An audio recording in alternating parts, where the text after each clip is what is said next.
Hello, adventurers! It is I, Soulist Adventure, and welcome to my YouTube channel. And for today, it is a Wildcard Wednesday, and I thought that for today's adventure, we will continue playing Morkin. So we just did day one, and there were a couple things that I got wrong, and I'm hoping that day two will go a lot smoother. And so where we have left off, so we have Morkin over here. He is resting at a camp in the foresty kind of area here. So that is where he is located at the moment. And I did create a couple of notes here for just like a little cheat sheet, I guess, of different things that I feel like I might get wrong. But first thing is, when we camp, we do have to eat a ration. So for a ration, so we have 3 rations and now we are down to 2. And so that's one thing that I got wrong. And then the second thing too is I actually misread. So the rules for traveling, since we are on a horse, he has a horse, we can travel up to, I believe, 3 hexes per quarter of a day.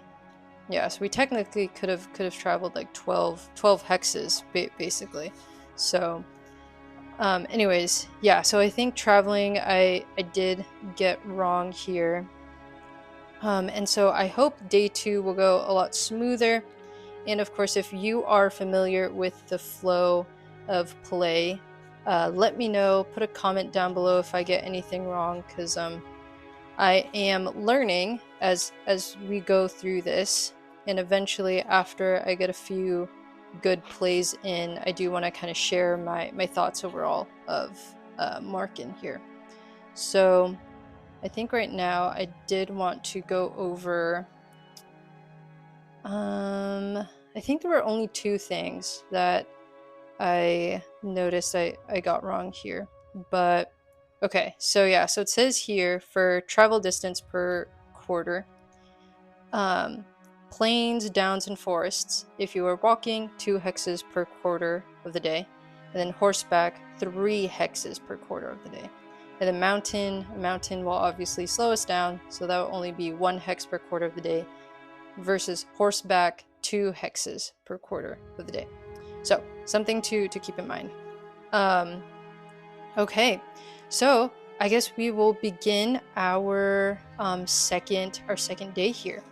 So for a couple of notes for the flow of play, I have here, we have to check for the weather, the conditions, and the ice sphere.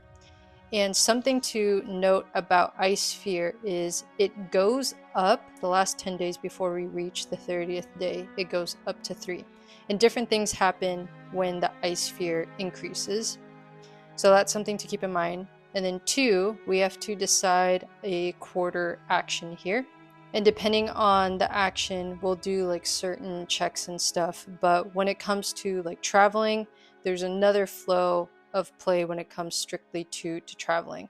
So there's different types of like flow charts, I guess is what I'm trying to say, depending on your, I guess, point of play during the day. So there's a flow of play of the day itself, but then there's also a certain flow of play with like traveling, and there's also a flow of play with like combat or certain actions that you want to take. So yeah, something to keep in mind, that there are quite a few tables, quite a few actions that you can do, but being aware of the flow of everything will be important, and that'll also help with just a smoother game experience. Okay, so we are gonna begin our day now, finally. So we are the second day, and we should check the weather here. And so I think what I'm gonna do, gonna grab these dice here, these lovely dice, and oh wow, for the first time ever, I totally forgot about my dice tray. Okay, so we have here our dice, then we have our dice tray here. Okay, so let's see here. It is a new day and we must check the weather. So let's see here. How is the weather today? We need to roll a d10. So this one. Okay, so it is a 5. So no effects. So that's nice to know. So we're at day 2, no effects. It's nice weather. And now for actions. So it is the morning and we can decide what we want to do for the morning. And honestly, knowing that we just had a ration, I am thinking, I guess we can try foraging, why not? So we'll try foraging here. There are certain things that happen here. So it says here, forage skill check, roll on the foraging table if you succeeded, and then if you succeeded with critical, choose any one item from the foraging table. And then here, if you failed, then you have to gain +2 fatigue and roll on the foraging trouble table. And we must do a skill roll. So that would be our foraging. So hopefully we need to get under a 45. So let's see how that goes.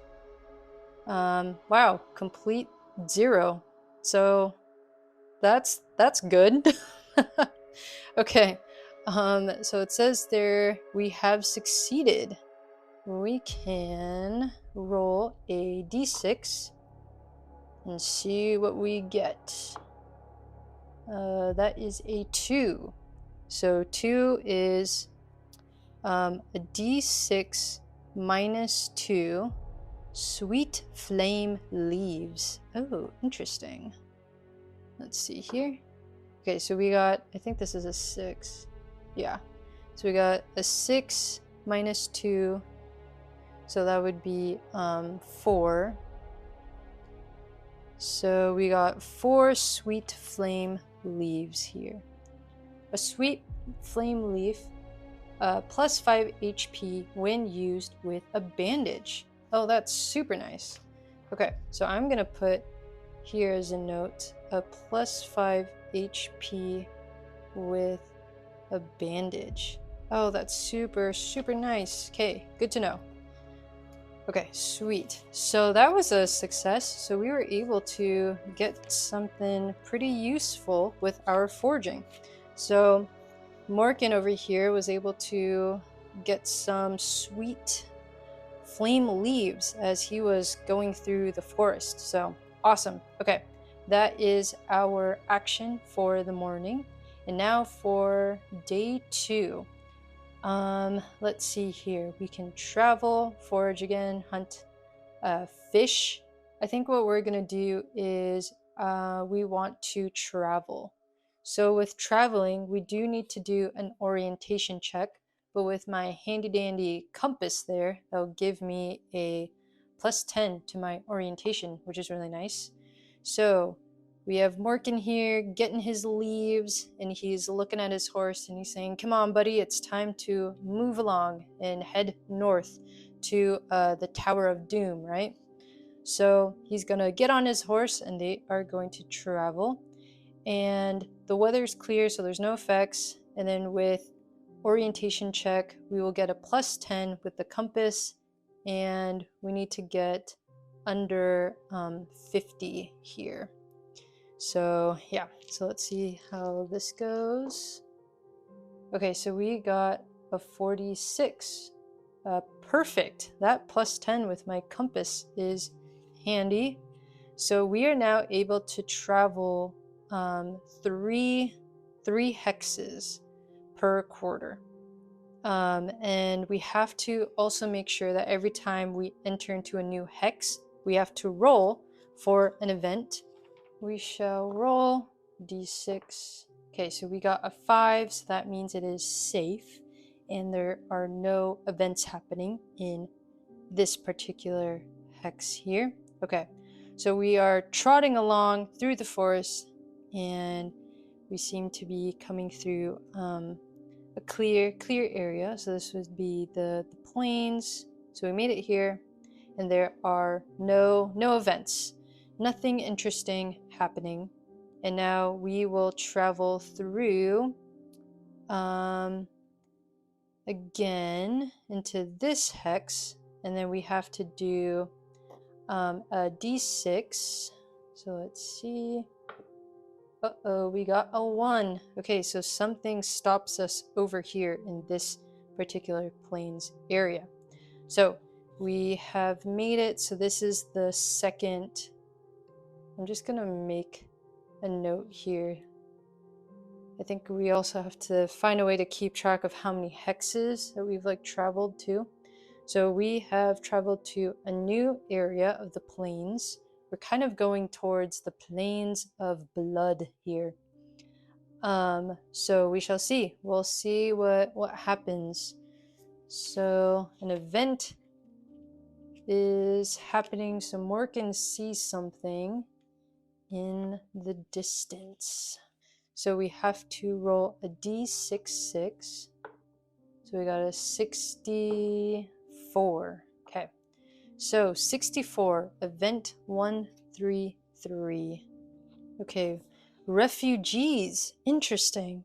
So as Morkin and his horse, as they're traveling through, Morkin encounters a group of refugees fleeing the war, their faces weary and their clothes tattered from their arduous journey. They are heading south, away from the advancing armies, and they warn you with solemn voices that Doomdark's troops are massing to the north.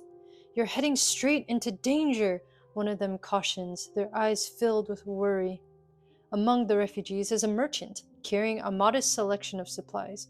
He offers to sell you 5 rations for 10 silver coins, saying, "We have to lighten our load if we're going to make it to safety." Oh man, that is very wow. That would be nice. 5 rations would be amazing, but I literally just have a coin, and so I don't think there's a way to convince him to get some silver coins. I mean, we could do a charisma check. I don't even think this is part of the rules, but I feel like we could try a charisma check and ask ask the merchant if there's a way that he can give us a good deal. or maybe Morkin can say to the merchant that he can give him comfort, saying that I will stop this war. I will stop this war, and I will go to the Tower of Doom and destroy the Ice Crown. You can put your trust in me. Maybe he says something like that. So yeah, we can roll for it. Why not? I'm actually kind of curious. We can roll for it and see. Okay, so 14. So that was a success because I have to roll under a 30 here because of my charisma. Or yeah, I guess that would be persuasion. So yeah, so maybe with just that 1 gold coin, the merchant sees, and he's saying you know what, save that silver coin. I'll give you 3 rations, just to say thank you for being for being the courageous adventurer that you are to destroy the Ice Crown. So yeah, how about that? We'll just do 3 rations. So now he is up to 5 rations in his pack. Okay, so a note that is technically not I feel like that wasn't really part of the rules of this game, but why not? It's also kind of a role-playing vibe to it, so I decided to just give that a go. Okay, cool. So we have encountered some refugees. Morkin, of course, says thank you to the merchant, and he wishes them luck as they're traveling south. And now we can continue to the third hex here. So we will now do the 3rd hex, and we will go to this. We'll continue through the plains, and looks like we're starting to get into the plains of blood now. And since this is a new hex, we will do the d6 to see if another event happens. A 1, okay. So we do have another event happening. So there's something happening in the distance again that Morkin sees. And let's see, 50, 52, okay. So 52, and that would be event 93. So now Morkin, let's see, what does Morkin see? So this is 93. 92, 93. Voices in your head. Uh-oh. Maybe he's starting to get a headache and he's starting to hear voices in his head now with that headache. Okay, so look at this. You arrive at a set of ancient ruins where the air is heavy with humidity and the standing stones are covered in a strange sticky substance that glistens in the dim light. Scattered around the area are broken weapons, shields, and pierced helmets, all suggesting that a recent and violent battle took place here. Oh, I wonder if that was where the refugees were trying to avoid there. The scene is unsettling, and the silence only heightens the tension. As you draw closer, a peculiar sensation washes over you. Whispering voices begin to echo in your mind, urging you to leave this place immediately. The voices are insistent and unnervingly persuasive, filling you with an instinctual urge to flee. What will you do? If you choose to ignore the warnings and approach the ruins, proceed to event 107. Do I want to avoid? Does Morgan want to avoid or not?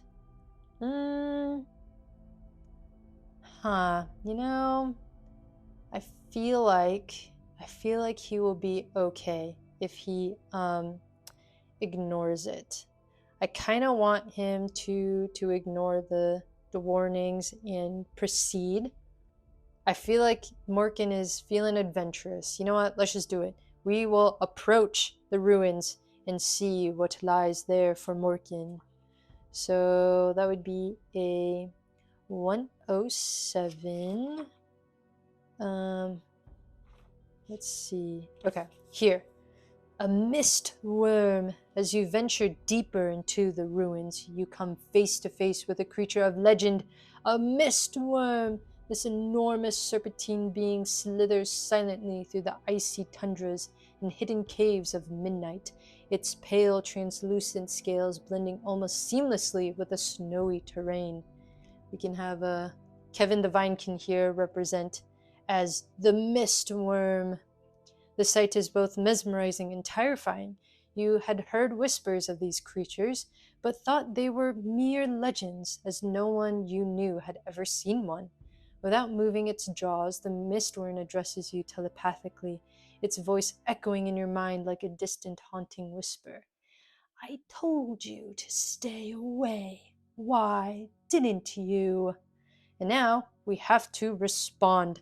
So Morkin here is facing this mesmerizing, huge-looking mistworm, and he replies either two things. I wanted to behold your greatness.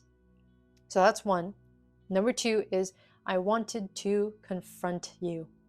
And I think he will say, I want to behold your greatness, oh beautiful, mighty mistworm. Okay, so we shall see in event 110 here. Okay, so it says here, Mirvalis the Mind Bender. The mist worm before you continues its telepathic communication. You do well to admire me, the creature declares with a voice echoing in your mind. I am Mirvalis the Mind Bender, famous throughout midnight. But wait, are you trying to deceive me? Don't forget that I can read your mind. Mirvalis tests your intentions with a subtle yet powerful psychic influence. You must make a mental toughness skill check. I knew that was coming. Okay, so my mental toughness sucks. Okay, so if we fail, then we proceed to a new event, and if we succeed, he tells us something. Okay, so let's see how this goes. We must get below a 35. Oh my god, this is gonna be rough. Okay, so we have to get below a 35. Come on, Morkin, you can do this. Oh yes. Okay, so we got an 18. Perfect. So we did succeed. Mirvalis continues, very well. I'll share some stories about myself. I want you to spread them far and wide to enhance my legend. For the rest of the day, Mirvalis regales you with the tales of her great deeds and conquests, her serpentine voice filling your thoughts. By night, she relaxes you, seemingly pleased to have found someone to carry her legend beyond the icy tundras of midnight. Okay, so it looks like the rest of the day we're hanging out with this amazing mind bender here. And so this mind bender, she is telling us all these stories of her experience throughout midnight, all of her legends, and it sounds as if it was a restful night. So yeah, so I guess like Morkin here has used the rest of the day hanging out with this glorious mind bender here. Okay, so yeah, so it looks like we just chilled, I guess, for the rest of the day there. So I guess that completes day 2. Okay, so that completes day 2. And then now we must do, let's see, we must have a ration. So yeah, so we must take a ration here. So now we're down to 4. That was very interesting, but I also felt like a little bit that was a waste of time. Just because I'm like, he could have kept going throughout the day there. But anyways, okay. So it is a new day. The mind bender, oh my goodness, the mind bender. She says thank you for the company, right? And now it is his time to travel, and it is the morning. And now we shall see what the weather is like. This is now day 3. So let's see. We shall roll a d10. And that was a 1.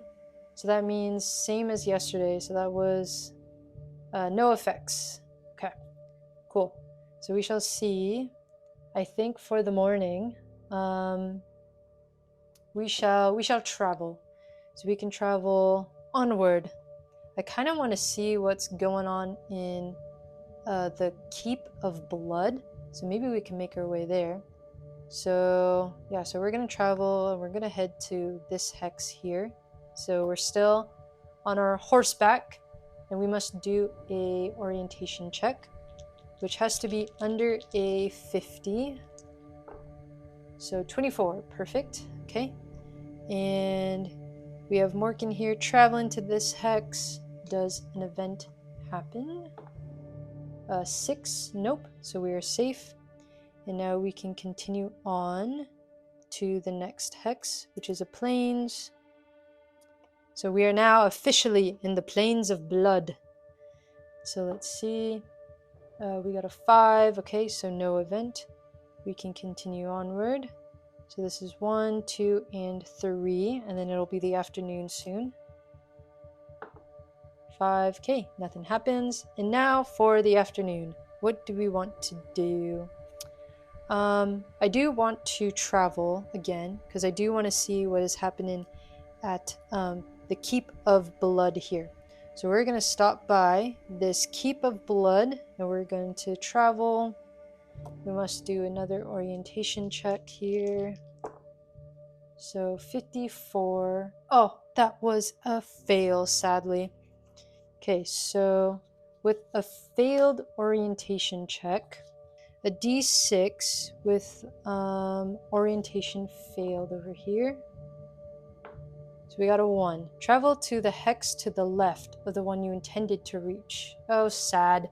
Okay, So we don't end up at the Keep of Blood, but we actually end up here on this other hex, another plains hex. So we're still in the plains of blood here, and we must see. Whoops. We must see if there's any events. A 6, so no. Okay. And then I guess we can continue onward. Do we still want to try to get to the Keep of Blood? Why not? We can try there. So we made it to the Keep of Blood, and since this is a special site, I believe. So we're over here, Keep of Blood. Lord Blood resides here. You may approach him, but he prefers to fight Doomdark independently and will not join your quest. So I don't think there's a way to convince him to be a companion. So I feel like trying to find a companion would be nice. Because I don't think Lord of Blood at all. Nope, he's not available to be a companion of mine. Ugh, what a waste. Very sad. Oh well. Okay, and so I think that was the third hex that I traveled to. So now it is the evening. Yeah, we can keep traveling, and maybe if we get to I don't know. I do want to try to eventually find a companion that we can hang out with on our travels. We'll keep heading north at least. So we will keep traveling here, and we'll do an orientation check. 48. Wow, that was close. Okay, perfect. And now we can travel to this hex. Let's see if any events happen. 1. Okay, so an event does happen. And now we must roll a d6d6. So a 51 is event 111. Okay, so let's see. Despair Spider Eyes. Interesting. Okay. During your journey, you meet someone who expresses a strong disdain for the despair spiders that roam midnight. These monsters have no place in our world, he declares with a grim determination. To encourage their elimination, he offers 10 silver coins for each despair spider eye you provide as proof of their demise. If you have any spider eyes, you may sell them now and receive your reward. Oh, that's nice, but we don't have any. So we shall just ignore the man and keep pressing onward. Okay, so now we will go into this hex. There we go. So we're still in the plains of blood. Let's see. 3. Okay, we're safe. And then 1 more. Okay, let's see. 4. Okay, we are safe. And now it is night. And then for night, I guess we can camp here. So yeah, so I guess we can camp here, and we'll do a camp check here. So this would be 45. Oof, that was rough. So this is 75. Okay. So for camping trouble, so this was a fail. So we do have to roll on the camping trouble table. So let's see. This is an 8. Uh-oh. And wolves attack you. Oh no. Okay. So the number of enemies you face is presented by n, which equals the total of members in your group, including Morkin. Okay, so that's only 1. So we have 1 wolf. We'll have Kevin here represent the wolf. Okay, so we have 1 wolf. And this is a plains. Okay, so we have one wolf attack. So I guess we will go into combat. Combat in Morkin is melee, close range, and without cover. So we'll mark this, and then here we have the wolf. Okay. So we have our wolf, a resilient, cunning predator. perfectly adapted to the harsh conditions, yada yada. So looks like we have HP of 20, melee is 50, okay. So I guess we will mark here. Looks like we will do perception of 70, okay, and then we have a perception of 40 here, okay. So roll an opposed perception skill against your enemy, okay. The winner gains initiative and attacks first. So I need to roll below a 40. Okay, so we got a 39. Perfect. Okay, so I succeeded, and he needs to do below a 70. Okay, so he got a 9. Okay, so we both succeeded then. It looks like that's the case here. So we both succeeded, and that would mean, I think the one with the lower roll wins. Okay, so that would mean that the wolf will go first. He needs to do a 50 melee here, so he needs to roll under 50. I think that's how combat works. Yeah, so a melee skill check. The attacker must roll a number equal to or below their melee skill. Okay. So melee, he needs to go below the 50, and he got a 79. So that was a fumble, it looks like. Okay. And it says here, additionally, the attacker must roll higher than half of the defender's defense skill. So he needs to do a skill check, and he needs to make sure that when he rolls, it has to be higher than the defense of value, higher than half. Okay, got it. Well, we did miss here, so it looks like for him he just missed. It looks like. Okay. So yeah, so it looks like he just missed here. So now it is my turn. So I guess now it is my turn, and I need to roll a melee check. So for me, with my, I'm pretty sure I have a sword here. Yeah, so with my sword, okay. So we will do a melee, so we have to roll under a 40. Okay, so we got an 02. Well, that's nice. So that is a critical hit, because that is below a 5. I can roll on the critical hit table. So I need to roll a d6. So we got a 3. Deal the maximum possible damage with your weapon. Oh, awesome. Okay, the enemy is hit and stunned and loses their next turn. Oh, cool. Okay, great. Well, for me, I do have a d6, so that would mean it's a 6 amount of damage. So that would be 14. Oh, wait, yeah. So he's at 14 now. Okay. And he loses his next turn. Okay. And now we have to do another melee check here and see. 41. So no. So I missed. So now it is the wolf's turn. Yeah. So for the wolf, he needs to do 50 or below 50. 31. Okay, so that is a hit.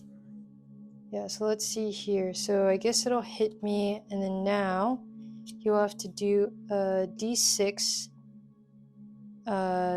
damage. Yeah, so it's normal, and that would be 4. So now we are down to 46 here. So let's see. I'll have to do skill check here. So 20, perfect. So I was able to attack him. And now we can see with my d6 sword. So yeah, so let's see. D6 sword here. Whoops. That is a 4. So now he's down to 10. Okay. And now for the wolf's turn, he has a 24. So he does hit. Yep, so he does successfully hit, but it is he does attack me, but it is above, or no, it is below my defense, so it does miss. So I was able to successfully block and dodge the attack. So now my turn. 70. Okay, so that is definitely a miss there. So now it is the wolf's turn. So 35. So that does hit and miss because I was able to dodge the attack. Okay, because of my defense there. So now it is back to my turn. So 57.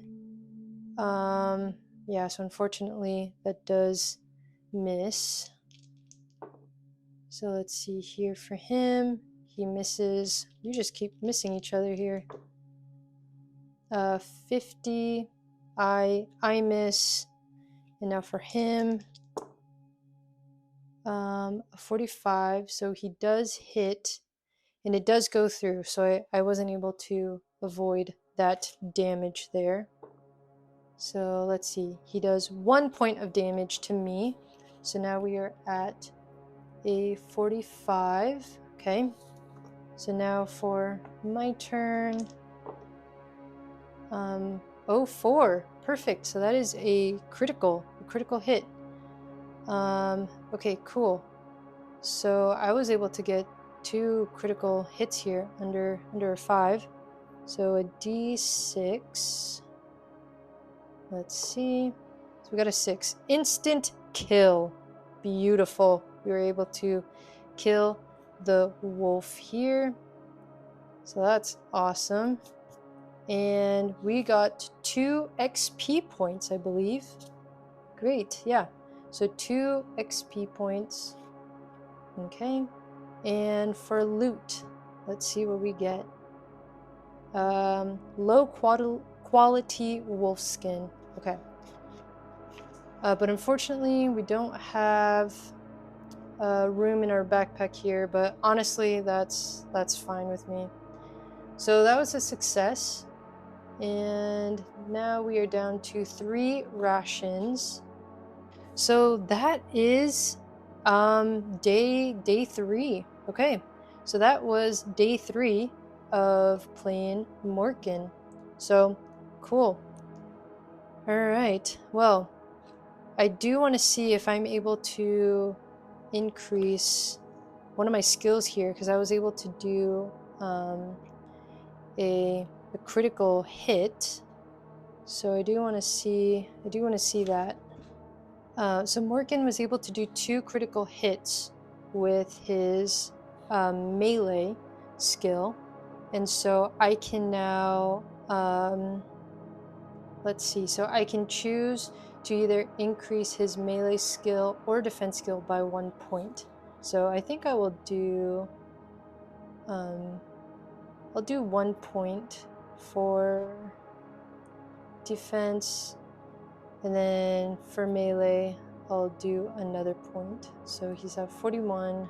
Yeah, this was a lot of fun. I feel like for the most part, I think I'm getting the hang of playing Morkin. In terms of like my thoughts so far, I think, I don't know, I feel like I have mixed feelings a little bit. I think combat is a little bit confusing, just because you have to keep in mind the defense value as well when you roll. I kind of wish it was just like a hit. I do kind of wish it was more of like all all attacks hit, and then you just have to like roll to see if you're able to defend yourself from it. But yeah, I don't know. I think I have mixed feelings about combat, but overall, the travel mechanics and all the different actions that you can take in the quarters of the day, pretty fun. I feel like this is a really fun game, and it's pretty straightforward. But yeah, I will say that combat, for whatever reason, it just doesn't feel as smooth as I'd like it to be. But yeah, I think for now, like my thoughts are, Morkin is definitely a really fun adventure, and it does remind me of Caernathalis because I do find similarities between Caernathalis and Morkin, so it feels nice and familiar that way. But anyways, so that is it for days 1 and 2 of Morkin. So that is where we will leave off, and we are right now hanging out in the Plains of Blood. And it was a little bit of a rough night for Morkin, but he survived. So thank you so much, adventurers, for joining me in today's travel through Western Midnight, where we were playing Morkin. So thank you for joining me. I hope you enjoyed that playthrough, and I hope it was straightforward too. Let me know if this is a game that you think that you would enjoy. So yeah, well, thank you again as always, and I appreciate all the support. Until next time.